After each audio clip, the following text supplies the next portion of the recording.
Bonsoir, chers frères et sœurs, vous tous qui nous suivez en direct de votre émission préférée, La Voix qui crie dans le désert.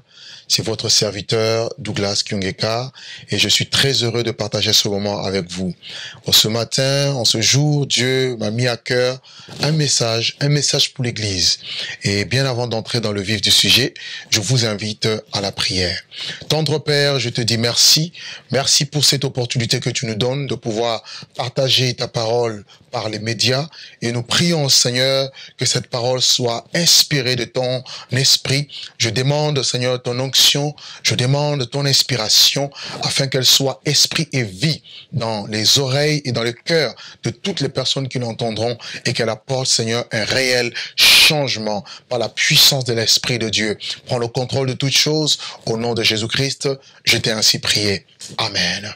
Alors, le message de ce jour s'intitule « Les ennemis de l'Église ». Les ennemis de l'Église. Je vous invite à prendre avec moi quelques portions des Écritures et nous allons entrer dans le vif du sujet.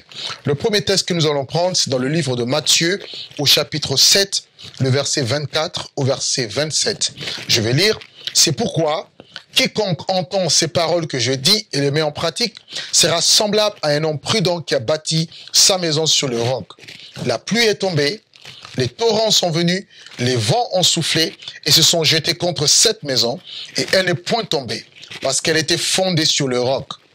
Mais quiconque entend ces paroles que je dis et ne les met pas en pratique sera semblable à un homme insensé qui a bâti sa maison sur le sable.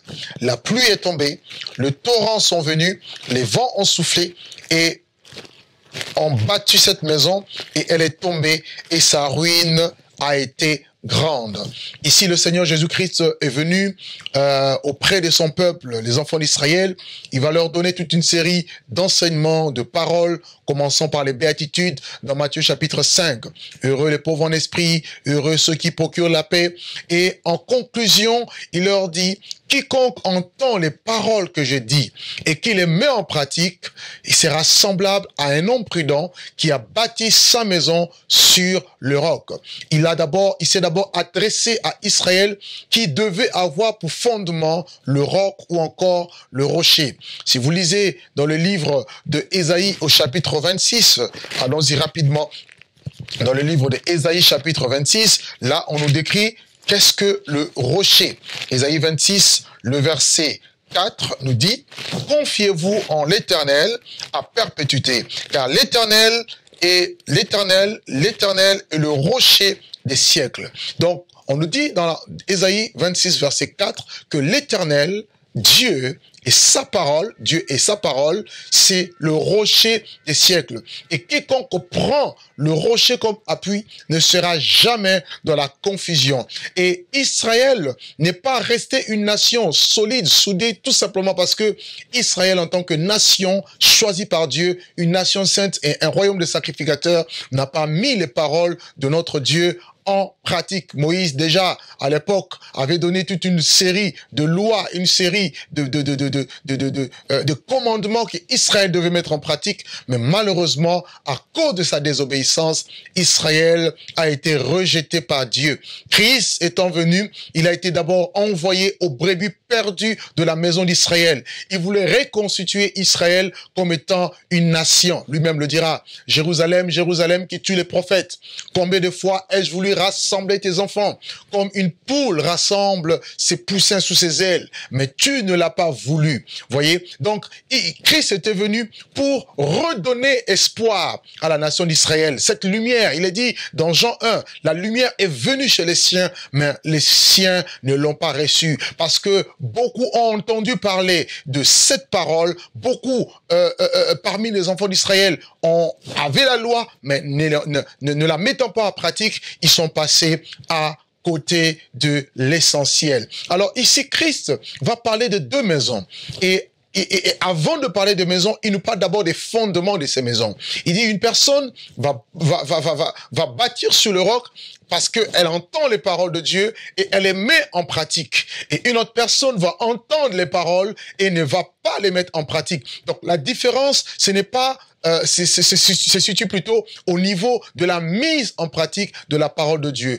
Tout le monde entend, tout le monde peut entendre la parole, mais cependant, tout le monde ne met pas la parole de Dieu en pratique. Et si nous sommes faibles en tant que peuple, en tant que aussi maison, en tant que enfants de Dieu, je viendrai tout à l'heure, c'est tout simplement parce que nous avons du mal à mettre la parole de Dieu en pratique. Jacques 1 nous dit, ne vous bornez pas à écouter la parole de Dieu, mais plutôt mettez-la en pratique. Si vous ne mettez pas la parole de Dieu en pratique, vous serez semblable à une personne qui va bâtir une maison, mais sur le sable. Le sable, c'est tout ce qui est de la terre. Le sable, c'est tout ce qui est humain.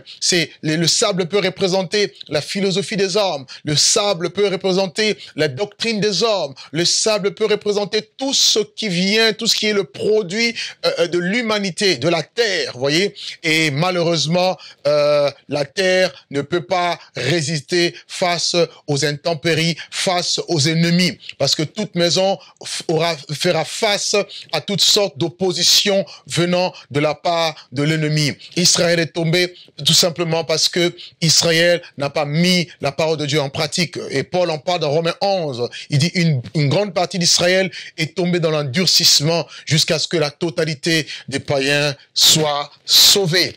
Alors, nous prenons un deuxième texte, pratiquement, je dirais, similaire, que le Seigneur va dire dans le livre de Luc.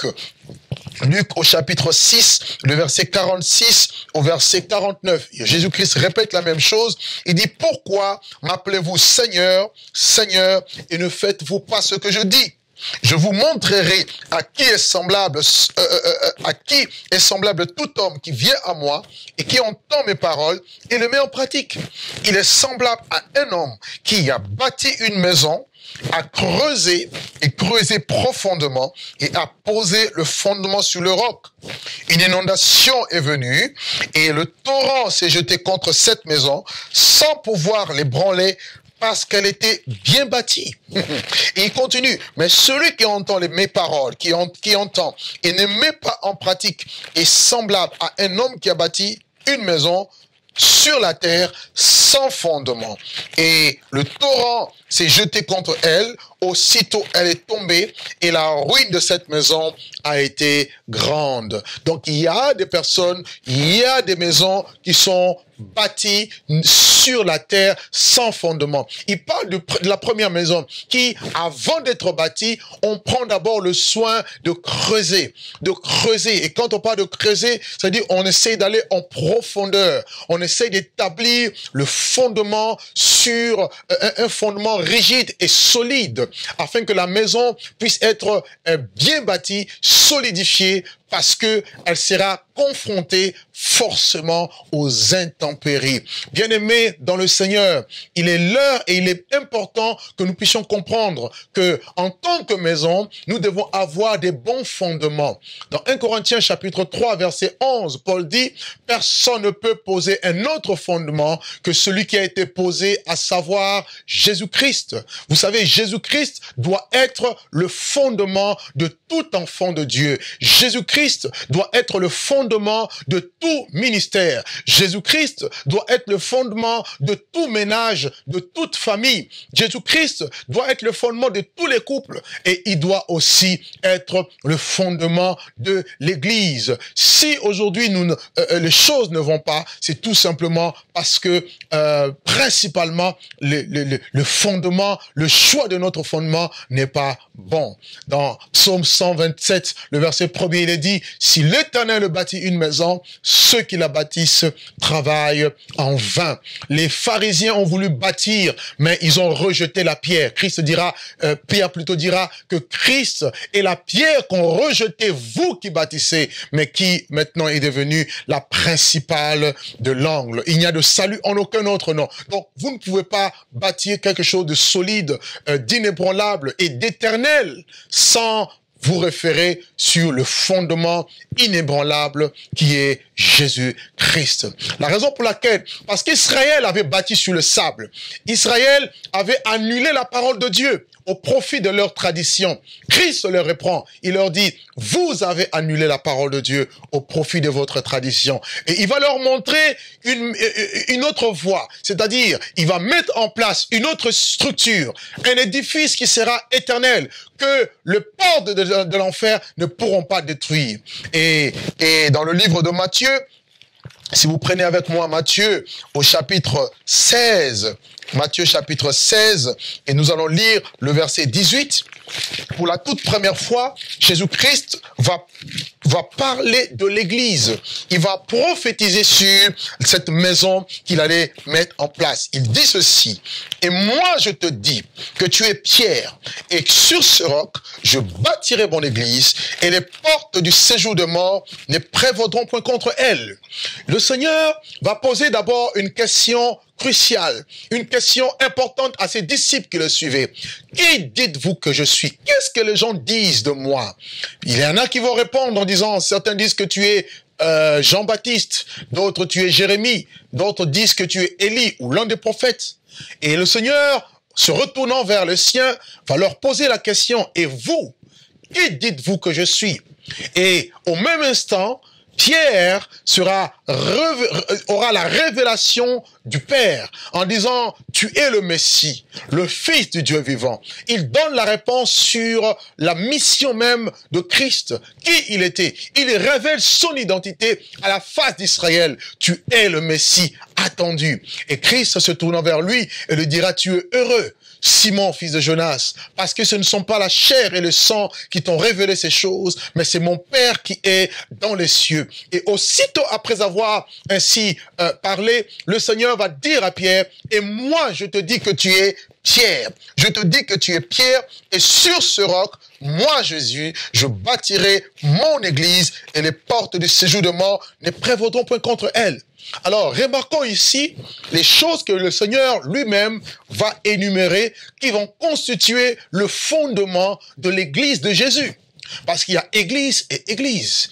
Il y a l'église des hommes, comme on peut ainsi le dire. Il y a aussi l'église de Jésus, qui est la propriété du Seigneur. Il dit, moi, en parlant de Jésus-Christ, je te dis que tu es Pierre. Il s'adresse ici à Pierre. Pierre, Pétros, en grec. Céphas encore, qui signifie un petit caillou. Le Seigneur voulait dire par là que il choisit des hommes pour être des pierres avec lesquelles il va construire son édifice, c'est-à-dire une maison spirituelle, une habitation de Dieu en esprit. Vous retrouvez cette même expression dans le livre de 1 Pierre au chapitre 2, le verset 5. Pierre dit, « Et vous-même, comme des pierres vivantes, édifiez-vous, construisez-vous pour former un saint sacerdoce. » Vous voyez, on va le lire. 1 Pierre chapitre 2, le verset 5. Il dit, « Et vous-même, comme des pierres vivantes, édifiez-vous pour former une maison spirituelle. » Donc l'église est une maison, mais une maison qui est spirituelle. Un saint sacerdoce afin d'offrir des victimes spirituelles agréable à Dieu par Jésus-Christ. Alléluia. Donc nous sommes en tant qu'Église appelés à être une maison. Et une maison doit avoir un fondement, une fondation. Et en tant que maison spirituelle, notre fondation, c'est le roc. Donc vous avez compris qu'il ne s'adresse pas principalement à Pierre, quoique Pierre était le chef de l'Église, c'est-à-dire c'est lui qui a reçu les clés du royaume des cieux, qui a ouvert la porte de l'Évangile, aussi bien aux Juifs, dans Actes chapitre 2, le jour de la Pentecôte, et aux nations païennes, dans Actes chapitre 10, après cette vision de la nappe qui descendait du ciel, chez Corneille, et les nations ont aussi eu accès à l'Évangile, au Saint-Esprit et à la présence de Dieu. Et la deuxième chose, vérité que nous voyons dans le livre de Matthieu 16, verset 18, Jésus dit, et sur ce roc, il parle ici du roc, il dit sur ce roc, et ce roc, comme on l'a vu tout à l'heure dans Ésaïe 26, verset 4, c'est l'Éternel. Et le roc, c'est la parole de Dieu. La parole de Dieu est pour nous un rocher. La parole de Dieu est pour nous le fondement inébranlable. Et Paul, lorsqu'il est arrivé à Corinthe, il va leur dire, dans 1 Corinthiens 1, il dit le fondement, le solide fondement, le témoignage de Christ ayant été solidement planté en vous.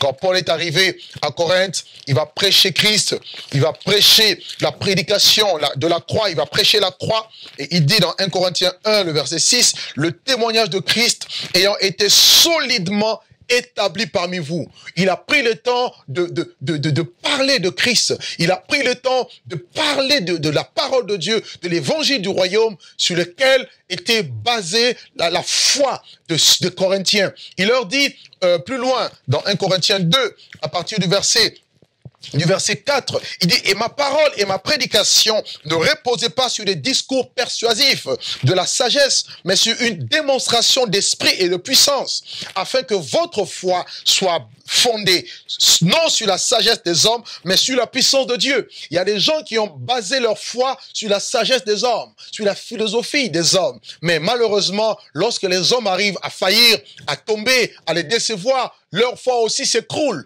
parce qu'ils n'ont pas fondé leur foi sur le roc. Il dit, ma parole n'est pas fondée sur la sagesse des hommes. Il dit, mais sur la puissance de Dieu. Il continue en disant, cependant, c'est une sagesse que nous prêchons parmi les parfaits.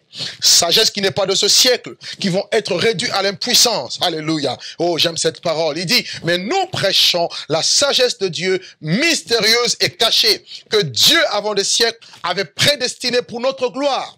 Sagesse qu'aucun des chefs de ce siècle n'a connue, car s'il avait connu, il n'aurait pas crucifié le Seigneur de gloire. Donc Paul avait bel et bien prêché la parole de Dieu, il a prêché Christ, il a prêché l'évangile de Christ. Il dira lui-même, je n'ai point honte de l'évangile, car c'est une puissance de Dieu pour le salut de quiconque croit. Et dans le livre de 2 Timothée, chapitre 2, le verset 19, Paul dit à Timothée, néanmoins, le solide fondement posé par Dieu subsiste, avec ses paroles qui lui servent de sceau. 2 Timothée 2, verset 19. Voyez, il parle ici du fondement. Et beaucoup, malheureusement, n'ont pas de fondement. Beaucoup de chrétiens n'ont pas de base. Ils n'ont pas de fondement solide. Voilà pourquoi leur foi n'est pas rigide, n'est pas stable. Ils sont déséquilibrés. Ils sont pas stables. Et lorsqu'on n'est pas stable, laissez-moi vous dire que l'ennemi viendra et l'ennemi va vous éprouver. L'ennemi éprouvera la maison que vous êtes. Il éprouvera le ministère que vous êtes. Il éprouvera le foyer que vous êtes. L'entreprise que vous êtes. Si cette entreprise est des hommes, dit Gamaliel, elle se détruira. Mais si elle vient de Dieu, vous ne pouvez la détruire. Personne ne peut détruire quelque chose qui est né en Dieu. Tout ce qui est né de Dieu, nous dit la Bible, triomphe du monde. Et la victoire qui triomphe du monde, c'est notre foi. Le Seigneur continue. Il dit, sur ce roc, je bâtirai mon église. Et une autre vérité que nous pouvons noter, c'est que c'est Jésus qui bâtit l'église. Il dit, je bâtirai. Il utilise des hommes. Il utilise des ministères. Selon Éphésiens chapitre 4, à partir du verset 11, il dit qu'il a donné les uns comme apôtres, les autres comme prophètes, les autres comme pasteurs, docteurs, évangélistes, pour le perfectionnement des saints en vue de l'œuvre du ministère et l'édification du corps de Christ. Le corps de Christ, qui est la maison spirituelle, doit être solidifié, doit être édifié avec le concours de ces 5 ministères venant de Dieu. Il dit, je bâtirai mon église.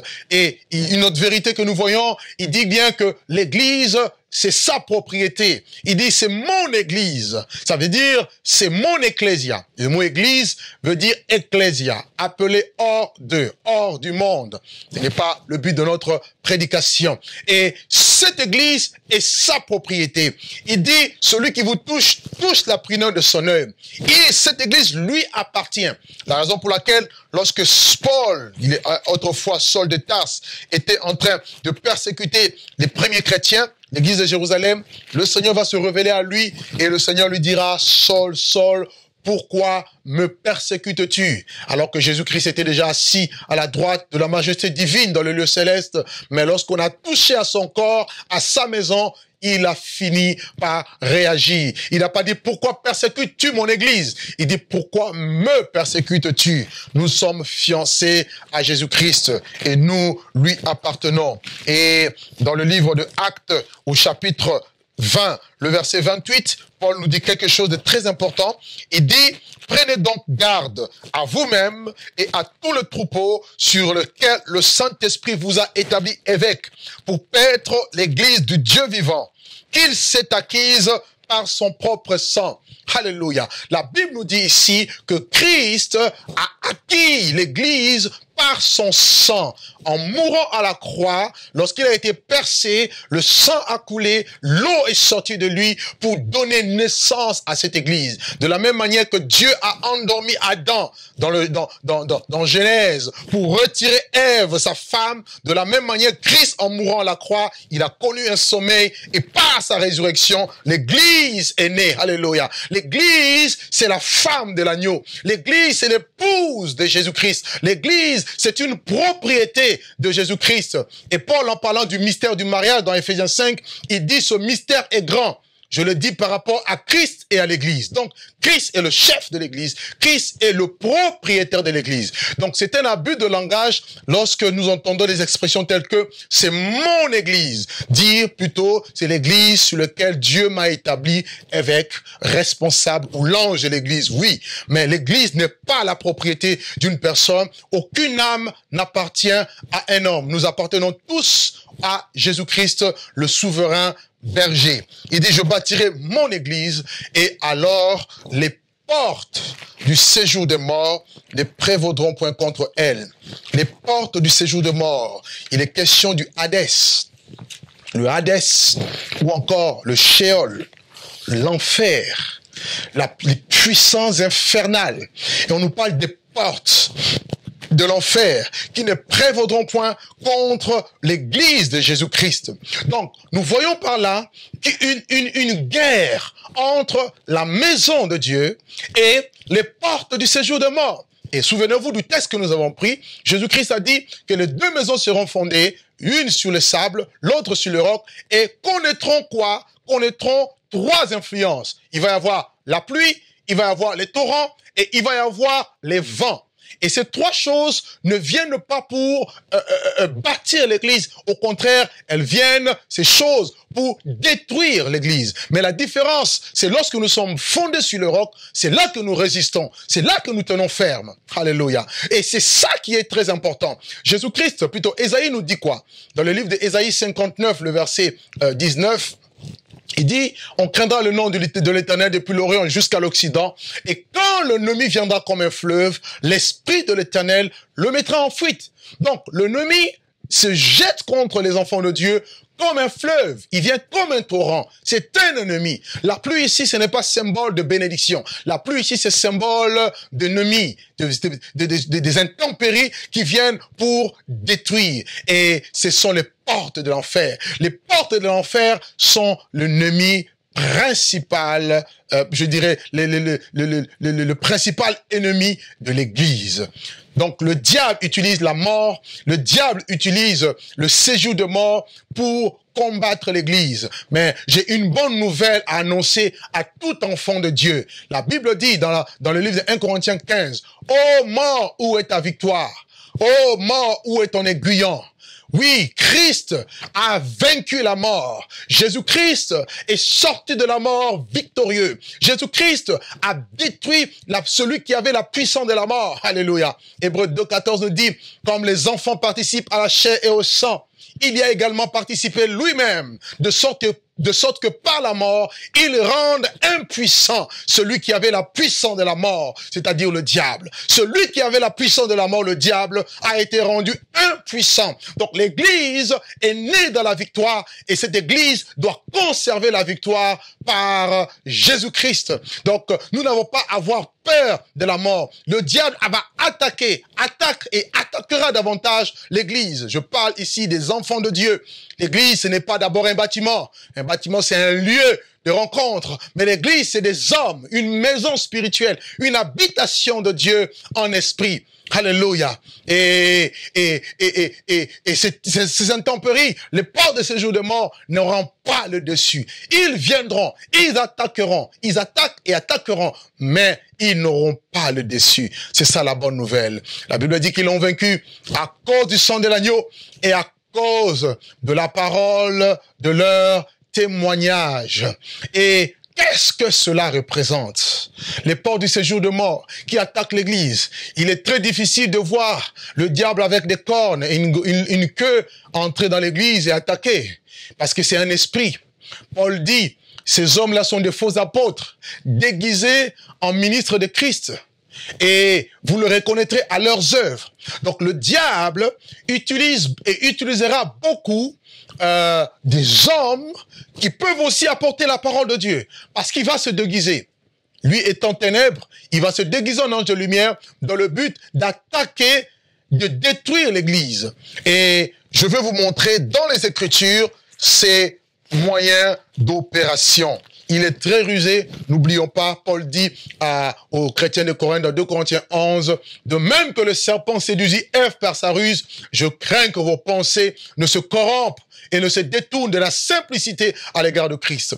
Le serpent a toujours usé de ruse pour pouvoir s'infiltrer parmi les enfants de Dieu. La raison pour laquelle nous devons avoir les deux pieds dans la parole de Dieu.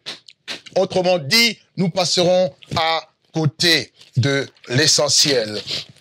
Prenez avec moi Matthieu chapitre 7, le verset 15 au verset 23. Matthieu chapitre 7, le verset 15 au verset 23. Et bien avant de prendre ce passage, je veux nous donner Acte 20, et puis nous allons revenir tout à l'heure. Acte chapitre 20 que nous avons lu tout à l'heure, et nous allons lire la suite, Acte 20, le verset 29 au verset 30. Là, nous allons voir deux choses essentielles que l'ennemi utilise, je dirais deux stratégies qu'il utilise comme vent, torrent et pluie, les portes de séjour de mort pour essayer de s'infiltrer parmi les enfants de Dieu et de les détruire. Il dit, je sais, Paul dit, je sais qu'il s'introduira parmi vous, après mon départ, des loups cruels qui n'épargneront pas le troupeau. Et qu'il se levera du milieu de vous des hommes qui enseigneront des choses pernicieuses pour entraîner les disciples après eux. Paul nous parle de deux influences, une influence externe et une influence interne.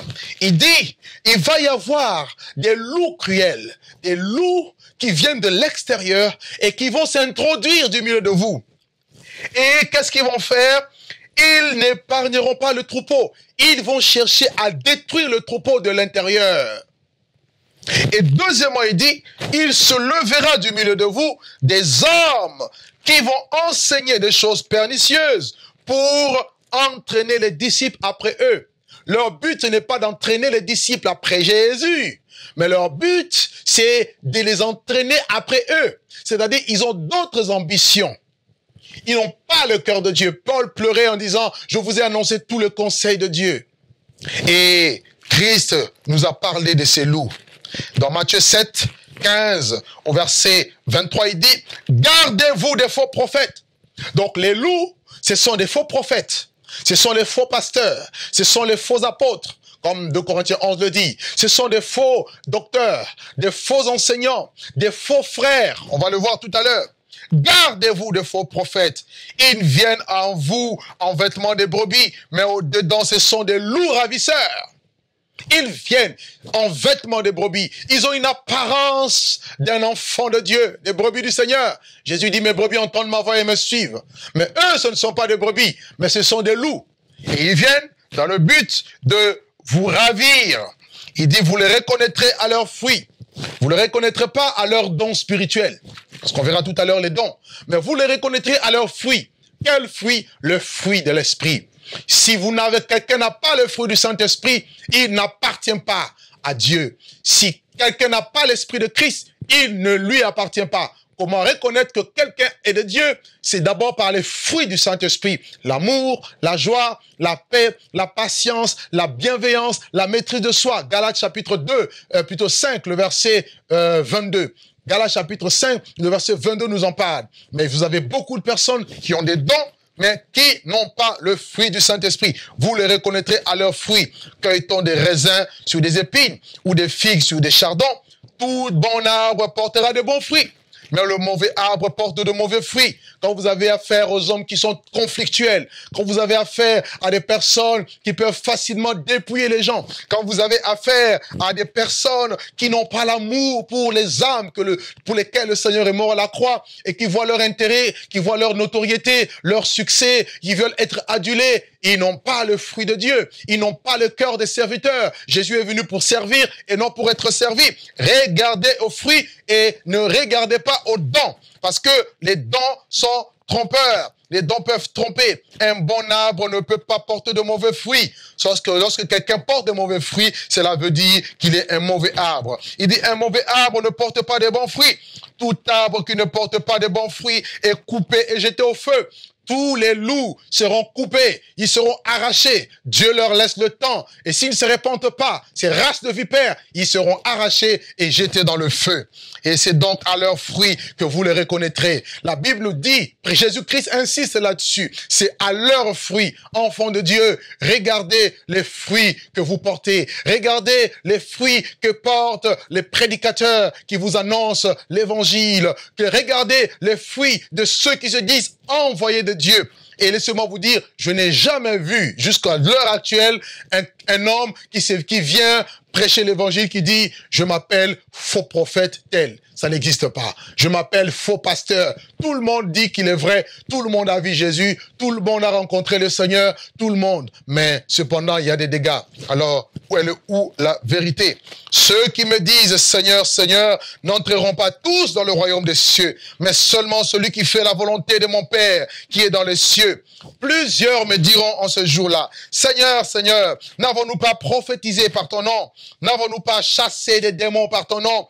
N'avons-nous pas fait beaucoup de miracles par ton nom? Alors je leur dirai ouvertement, je ne vous ai jamais connu, retirez-vous de moi, vous qui commettez l'iniquité.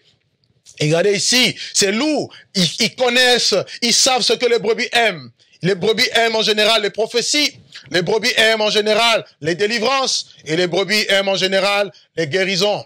Alléluia. Il dit, n'avons-nous pas prophétisé en ton nom? Donc ils ont prophétisé, c'est des gens qui prophétisent, des faux prophètes. Et n'avons-nous pas chassé des démons en ton nom? Ils exercent la délivrance. N'avons-nous pas fait beaucoup de miracles? Ils font des miracles. Mais Jésus dira, retirez-vous de moi. Donc ce n'est pas parce que quelqu'un prophétise qu'il est de Dieu. Ce n'est pas parce que quelqu'un chasse les démons qu'il est de Dieu. Ce n'est pas parce que quelqu'un fait des guérisons, fait des miracles qu'il est de Dieu. Dieu fait ce qu'il veut, avec qui il veut. Il honore son nom. Mais quel est l'état de ton cœur? Quel est le fruit que tu portes? Je préfère entrer au ciel manchot qu'avoir mes deux mains aller en enfer, dans le lac de feu, dans le feu de la géhenne. Bien-aimés, les temps sont difficiles. Il est l'heure que d'aiguiser le discernement spirituel et d'écouter la voix du bon berger, d'aller là où l'Esprit de Dieu vous conduit et aussi d'analyser, d'examiner comme les chrétiens de Béret qui examinaient les Écritures pour voir ce que Paul leur disait était correct. Vous avez des loups qui sont en train de pulluler à gauche, à droite, dans tous les continents et qui ont pour mission de détruire le corps du Christ, d'amener de faux enseignements, des enseignements qui amènent la révolte contre l'autorité établie par Dieu, des enseignements qui poussent les chrétiens à ne pas semer dans l'œuvre de Dieu, à ne pas soutenir l'œuvre de Dieu, des enseignements qui poussent les chrétiens à rester à la maison, à ne pas avoir de communion fraternelle. Bien-aimés, ouvrez les yeux, les temps sont graves. Il est l'heure que nous puissions nous maintenir dans la flamme du Seigneur. Le Seigneur dira, parce que l'iniquité se sera accrue, l'amour du plus grand nombre se refroidira. Et toutes ces personnes ont un point commun, ils pratiquent l'iniquité. l'iniquité. L'iniquité, en grec, anomia, c'est les personnes qui sont sans loi. Ils vivent en dehors de la loi de Dieu. Ils s'établissent eux-mêmes leur loi. Ils pensent qu'ils sont agréables à Dieu tout en faisant le contraire de ce que Dieu dit.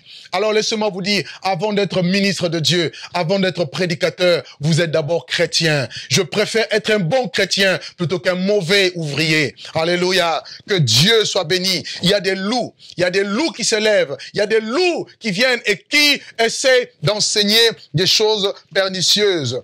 Au temps de Paul, il y en avait beaucoup. Et Paul disait qu'il avait été établi pour la défense de la sainte doctrine. Allez avec moi dans Galates chapitre 2, le verset 1er au verset 5, il est dit, 14 ans après, je montai de nouveau à Jérusalem avec Barnabas, ayant pris aussi Tite avec moi. Et ce fut d'après une révélation que j'y montai. Je leur exposai l'évangile que je prêche parmi les païens. Je leur exposai en particulier à ceux qui sont les plus considérés, afin de ne pas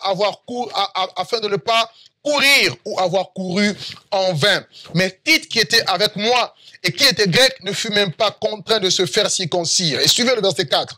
Et cela à cause des faux frères qui s'étaient secrètement introduits et glissés parmi nous pour épier la liberté que nous avons en Jésus-Christ avec l'intention de nous asservir.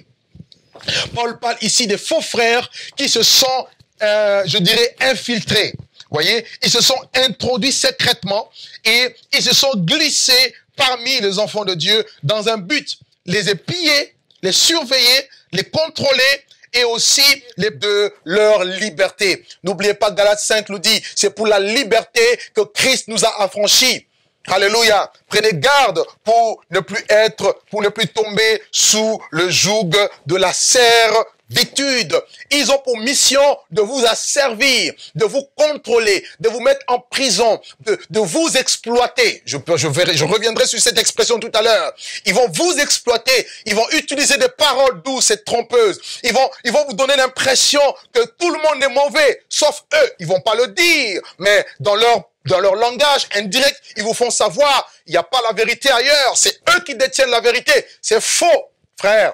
Lorsque Élie pensait qu'il était seul, Dieu lui a dit, je me suis réservé 7000 hommes qui n'ont pas fléchi les genoux devant Baal. Dieu a toujours un reste et vous ne connaissez pas tous les enfants de Dieu. Dieu a son peuple partout dans le monde entier. Alors, ne tombez pas dans le piège de penser que vous êtes le meilleur ministère, le meilleur ministre de Dieu. C'est faux. Dieu a des enfants. Alors, vous pouvez avoir, si vous avez le Saint-Esprit, vous allez facilement les reconnaître. Il y a des faux frères, ne l'oubliez pas, il y a des fausses sœurs, il y a des faux apôtres. Paul dit dans 2 Corinthiens 11, 13, ces hommes-là sont des faux apôtres, des ouvriers trompeurs, déguisés en apôtres de Christ. Et cela n'est pas étonnant, puisque Satan lui-même se déguise en ange de lumière. Les loups sont des fils de Satan. Ce sont, comme Jean-Baptiste les a décrits, comme Jésus-Christ les a décrits, la race des vipères. Voyez, ils n'ont pas la sémence de Dieu. Leur sémence vient du diable. Et Jésus-Christ leur dit, vous avez pour père le diable. Lorsqu'il profère le mensonge, il part de son propre fond parce qu'il est menteur et père du mensonge. Ce sont des gens qui mentent, des gens qui ne disent pas la vérité et qui vous détournent de la voie de la vérité. Ils ont la clé de la science, ils ont enlevé la clé de la science, ils ont empêché, ils ne sont pas entrés eux-mêmes et ils ont empêché à entrer ceux qui voulaient entrer. Mais bien aimé, Paul termine en disant, il n'est donc pas étrange, puisque ces ministres se déguisent en ministres de qui? De Christ, de justice. Mais leur fin sera selon leurs œuvres, les fruits. Vous le reconnaîtrez à leurs fruits. Vous le reconnaîtrez à leurs fruits. Leur fin sera selon leurs œuvres. Il y a des loups, mais bien aimé, ne l'oubliez pas. Et un dernier texte qui va parler de loups, c'est le livre de 2 Pierre, au chapitre 2, le verset 1er au verset 3. Il dit, il y a eu parmi le peuple des faux prophètes. Il y aura de même parmi vous des faux docteurs qui introduiront sournoisement des sectes pernicieuses. Voyez, ils vont introduire sournoisement, secrètement, des sectes. Le mot secte ici, airesis, en grec, l'action de capturer, de prendre. Ils vont vous captiver. Ils vont introduire des sectes pernicieuses. Et reniant le maître qui les a rachetés, ils vont attirer sur eux une ruine soudaine. Verset 2. Plusieurs les suivront dans leur dérèglement. Et la voix de la vérité sera calomniée à cause d'eux. Beaucoup vont le suivre dans leur dérèglement, dans leur folie. Mais la voix de la vérité sera calomniée. Combien le nom du Seigneur est blasphémé parmi les païens à cause de ceux qui sont appelés à porter son nom parmi les nations. Verset 3. Par cupidité, ils vous exploiteront au moyen de paroles trompeuses. Eux que menace depuis longtemps la condamnation et dont la ruine ne sommeillera point. Leur motivation, leur mobile sera la cupidité, l'amour effréné de l'argent. Ils adorent maman, ils ne servent pas Christ, mais ils ont pour Dieu leur ventre. Paul dit, beaucoup marchent en ennemis de la croix. Ils ont pour Dieu leur ventre et ils mettent leur gloire dans ce qui fait leur honte. Et ils ne pensent qu'aux choses de la terre. Ils ne pensent qu'ici aux choses qui vont rester. Alléluia. Plutôt que de préparer une nation, la nation sainte, à l'enlèvement, l'Église doit se préparer au retour de Jésus. Apocalypse nous dit que l'Esprit et l'épouse disent viens. C'est à nous dater le retour de Jésus. Mais ils sont déconnectés à la réalité spirituelle. Ils ne pensent qu'aux choses de la terre. Mais bien aimés, il est l'heure d'ouvrir les yeux. Au verset 15, il dit, après avoir quitté le droit chemin, ils se sont égarés en suivant la voie de Balaam, fils de Béor, qui aima le salaire de l'iniquité. C'est des personnes, c'est loups, c'est faux prophètes, c'est faux docteurs, c'est faux apôtres, c'est faux frères, qui par humilité préfèrent s'appeler frères et refusent qu'on les appelle ministres de Dieu. Frères et sœurs, ils aiment le salaire de l'iniquité comme Balaam. Et on nous dit, Balaam a été repris pour sa transgression. Une ânesse muette faisant entendre une voix d'homme arrêta la démence du prophète. Mais bien aimés, voilà les loups. Ils s'introduisent secrètement. Et Paul dit, veillez.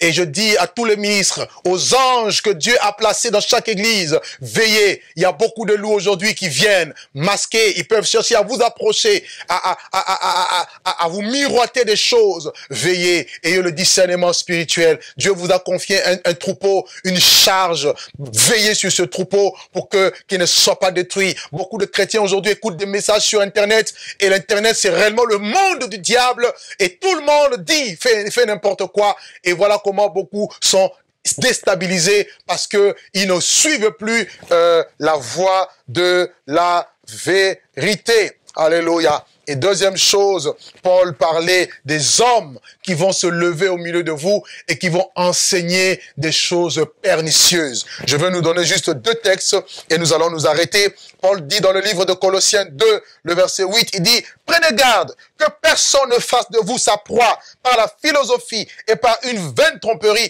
en s'appuyant sur la tradition des hommes et sur les principes élémentaires du monde et non sur Christ. » Ces hommes vont s'appuyer sur la philosophie.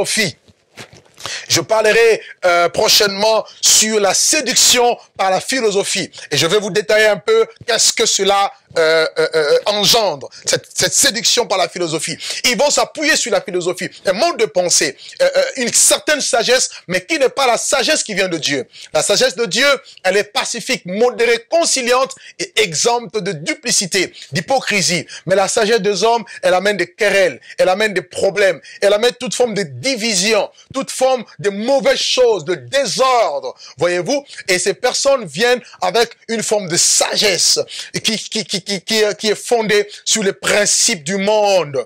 Voyez, aujourd'hui, nous prenons les principes mondains et nous les appliquons dans l'église, alors, en mettant de côté la parole de Dieu. Vous savez, tout passera sauf la parole de Dieu. Et l'Hébreu nous dit que Dieu soutient toutes choses par sa parole puissante.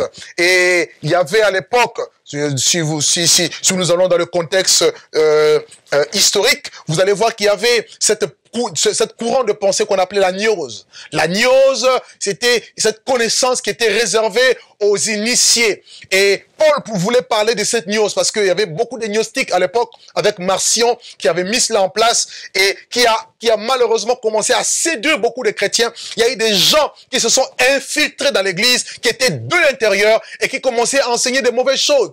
On nous parle ici de culte des anges. Prenez avec moi toujours Colossiens 2, le verset 18, il dit que personne, sous une apparence d'humilité, et par un culte des anges. Il y avait des gens qui avaient une apparence d'humilité et qui adoraient les anges. Alors que les anges sont des esprits envoyés par Dieu pour exercer un ministère en faveur de ceux qui vont hériter du salut.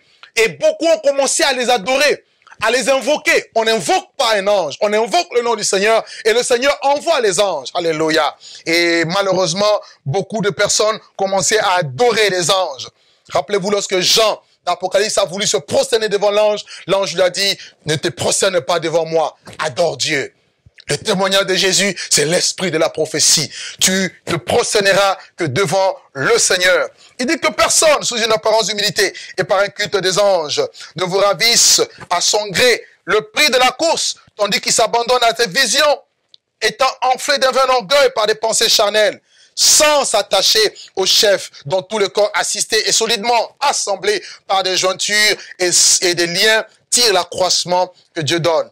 Si donc vous êtes morts avec Christ au principe élémentaire du monde, pourquoi, comme si vous viviez dans le monde, vous impose-t-on ces préceptes? Ne prends pas, ne goûte pas, ne touche pas. Préceptes qui tous deviennent pernicieux par l'abus et qui sont fondés sur les ordonnances et les doctrines des hommes. Vous voyez? Des gens qui vont enseigner des choses pernicieuses. Le sable qui va rentrer.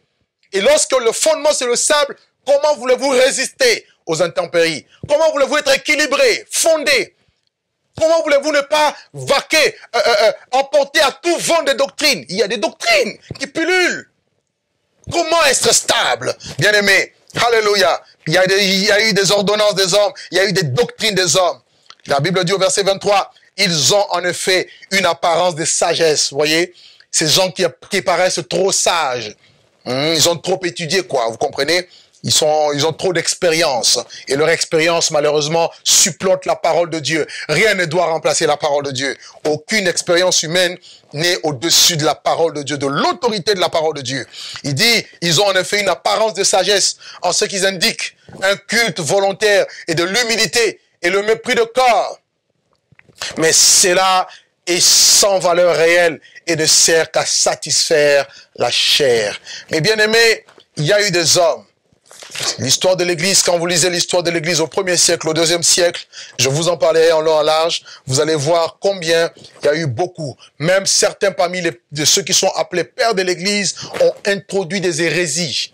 Ils ont introduit des fausses doctrines et qui malheureusement ont détourné beaucoup de chrétiens de la vérité. Les temps sont difficiles. Laissez-moi vous dire que le diable travaille et sournoisement pour injecter son venin dans la parole de Dieu. Mes amis, nous devons faire très attention. Et 2 textes rapidement de Timothée, des recommandations de Paul à Timothée, et nous terminons. Il dit, 1 Timothée 1, chapitre 1er, le verset 3, « Je te rappelle l'exhortation que je t'ai adressée à mon départ pour la Macédoine, lorsque je t'ai engagé à rester à Éphèse, afin de recommander à certaines personnes de ne pas enseigner d'autres doctrines. » Paul disait à son fils Timothée, reste à Éphèse et veille-y pour qu'il n'y ait personne qui n'enseigne d'autres doctrines. Et de ne pas s'attacher à des fables, à des généalogies sans fin, qui produisent des discussions plutôt qu'elles n'avancent l'œuvre de Dieu dans la foi. Il y a des gens qui sont là pour débattre. Jésus-Christ ne vous a pas envoyé débattre, vous asseoir autour d'une table, débattre matin, midi, soir. D'autres encore, leur ministère, c'est derrière des écrans de télévision pour descendre les autres ministères. Allez dans le champ missionnaire, c'est là que Dieu vous attend. Et gagnez-y des âmes, délivrez les captifs. Christ n'a pas eu un ministère de débat où il était assis, rien que devant son écran. Mais bien aimés, ne soyez pas dans la distraction avec les médias. Le média, c'est le monde du diable. Nous devons les utiliser pour gagner les âmes et non pour détruire le corps de Christ. S'il y en a qui font mal, prions pour eux. Allons les voir dans le secret. À cause de vos mauvais comportements, il y a des personnes qui refusent de venir à l'évangile parce qu'ils voient les mauvaises actions qui se passent dans les médias. On est là avec des fables, des généalogies. On s'assoit pour discuter, débattre, plutôt que d'aller délivrer les captifs.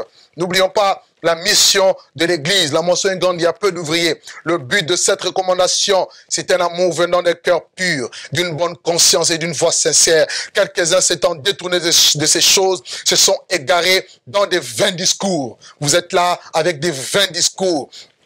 Ils veulent être docteurs de la loi, mais ils ne comprennent ni ce qu'ils disent, ni ce qu'ils affirment. Il y a des gens qui se prennent pour des grands docteurs, des gens qui veulent tout réformer, qui veulent même réécrire la Bible, qui veulent faire tellement de choses. Mais l'essentiel pour Dieu, c'est l'état de votre cœur. Vous voulez être docteur de la loi, mais vous ne comprenez ni ce que vous affirmez, ni ce que vous dites. Ce qui peu importe pour le Seigneur, ce n'est pas des grandes œuvres qu'on peut faire. C'est l'état d'abord de notre cœur. Sommes-nous réconciliés avec Dieu? Sommes-nous des agents de réconciliation, des hommes d'avec Dieu? Tel est notre premier ministère. Et tout le reste, ce n'est que des compléments. Et nous n'ignorons pas que la loi est bonne pourvu qu'on en fasse un usage légitime. Alléluia. Bien-aimés, il y a eu des choses terribles qui se sont passées. Et au verset 18, il dit la recommandation que je t'adresse, Timothée, mon enfant, selon les prophéties faites précédemment à ton sujet, c'est que d'après elles que tu combattes le bon combat. L'église doit combattre le bon combat. Le diable, avec les portes de séjour de mort, cherche à détruire l'église de l'intérieur, à l'affaiblir, à briser l'unité. L'unité qui est notre force. Aujourd'hui, chacun est dans son coin. Où est la force? Jésus-Christ dit, aimez-vous les uns les autres. Voilà le seul commandement qu'il nous a laissé. Il nous a pas laissé un commandement de bâtir des grandes cathédrales et de faire tout ce que nous faisons. Ça, c'est secondaire. Mais s'il n'y a pas l'amour, nous avons échoué notre mission. C'est par l'amour qu'on connaîtra que nous sommes de Dieu. Et il dit au verset 19, gardons la foi et une bonne conscience. Mes frères, mes sœurs, prédicateurs, enfants de Dieu, serviteurs de Dieu, hommes de Dieu, gardons la foi, gardons la saine doctrine, ne partons pas en vrille. Et il dit, cette conscience, quelques-uns l'ont perdue et ils ont fait naufrage par rapport à la foi. Beaucoup sont tombés, beaucoup ont fait naufrage par rapport à la foi. Tout ce que vous voyez, ce n'est que de façade. Ils maquillent leur apparence, ce sont des tombeaux blanchis. Ils s'appuient sur les expériences du passé alors que Dieu les a quittés. C'est comme des Saül qui n'ont plus l'onction. Dieu les a quittés, mais ils ont la foule derrière eux. Ils ont encore un semblant d'onction, mais Dieu les a quittés. Mes frères, ne vous y trompez pas. La foule peut vous conduire en enfer. Vous devez porter votre croix, renoncer à vous-même et suivre Jésus-Christ. Chacun répondra à ces œuvres, de ces œuvres devant le Seigneur, et tu seras seul. Personne ne sera avec toi ce jour-là. Il dit de ce nombre sont Hyménée et Alexandre que j'ai livré à Satan, afin qu'ils apprennent à ne pas blasphémer. Hyménée et Alexandre ici ont blasphémé. Ils ont enseigné de fausses doctrines. Paul dit, si quelqu'un vous annonce un évangile, ce qu'attend de ceux que nous vous avons annoncé, dans Galates 1, verset 6, qu'il soit anathème, qu'il soit maudit. Mes frères, mes sœurs, vous vous maudissez vous-même lorsque vous dites aux enfants de Dieu de faire le contraire de la parole de Dieu. Vous connaissez la vérité, mais vous la voilez. Vous connaissez la vérité, vous la cachez. La colère de Dieu se révèle du ciel contre toute impiété des hommes, contre toute injustice des hommes qui retient injustement la vérité captive. Mais bien aimés, seule la vérité délivre, seule la vérité affranchit. Et Christ nous a mandaté en tant qu'Église. Nous sommes la maison de Dieu. Paul, pour dire à Timothée, dans 1 Timothée 3, verset 15, il dit, si je tarde, tu sauras comment tu dois te comporter dans la maison de Dieu qui est l'Église. L'Église, c'est la maison de Dieu, la colonne et l'appui de la vérité. Mais bien aimés, nous sommes censés être la colonne et l'appui de la vérité. Christ doit s'appuyer sur nous et nous devons être fiers. Nous devons plutôt marcher dans l'assurance, je vous l'ai dit, et ne pas baisser le bras, quelle que soit l'opposition, quelle que soit l'influence de la franc-maçonnerie, de la Rose-Croix, des sciences occultes, de pouvoirs maléfiques, du monde, du diable et de ses démons contre l'Église. Un jour, je dormais, il y a une dizaine d'années de cela, je voyais des démons qui sortaient de la terre, de partout, notamment des esprits, des sirènes, envoyés contre les enfants de Dieu et contre l'église, contre les leaders, des églises. Et je voyais comme si le ciel, le nuage devenait tout sombre et ils avaient une mission de détruire les hommes de Dieu et de détruire les vrais chrétiens. Mes amis, je ne pense pas que Dieu parle en vain. Et lorsque je lis ma Bible d'Apocalypse et je vois à quel point les démons sortent de leur cavité, sortent de l'abîme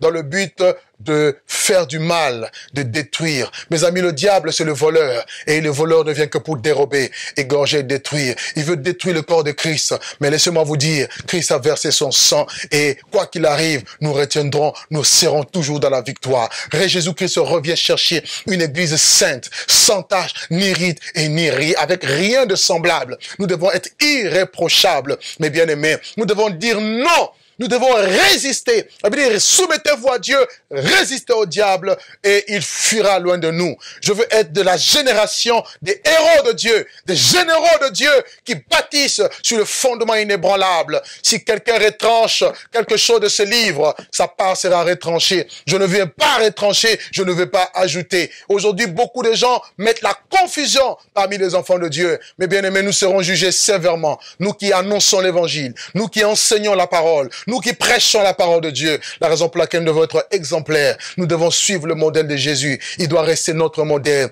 Et par-dessus tout, l'amour de Dieu doit être notre motivation. Nous ne sommes pas venus, nous ne devons pas condamner les gens, ni encore moins les juger, mais leur présenter l'amour de Dieu qui est capable de les sauver. Si jamais vous étiez détruit ou que vous étiez en voie de destruction, vous n'avez pas bâti sur le fondement, ce n'est pas encore trop tard. Le but de cet enseignement, c'est de t'éclairer et aussi de te montrer le chemin. Tu peux revenir à Dieu, tu peux revenir à la parole de Dieu. Dieu a un plan de salut, un plan d'espoir pour toi et tu peux bâtir sur le fondement inébranlable. Alléluia. Que Dieu vous bénisse dans le nom merveilleux de Jésus-Christ et je vous dis à bientôt. Que Dieu vous bénisse.